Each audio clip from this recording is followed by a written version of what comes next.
এইটো শিৱ বুলি যে কওঁ সেয়া শিৱ হয় শিৱই ডমৰু বজোৱালা শিৱই খুচি আনি মাৰিছিলে শিৱই খুচি মাৰিছিলে আৰু বিষ্ণুৱে পাংগাই চক্ৰৰে কাটিছিলে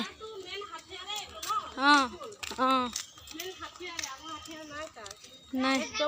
ডমৰুটোৱে যেতিয়া খং উঠে যেতিয়া বেছি খং হয় তেতিয়াহে বজায় ন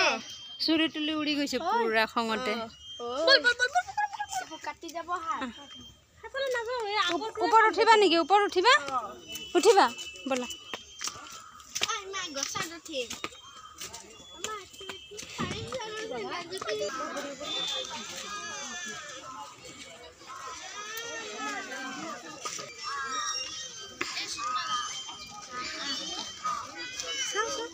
এয়া চিত্ৰলেখা লিখি অংকন কৰি দেখুৱাইছিল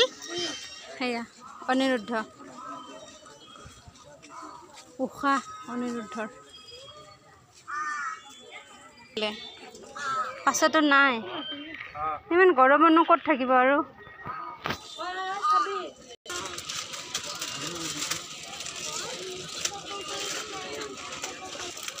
সাংঘাতিক গৰম লাগিছে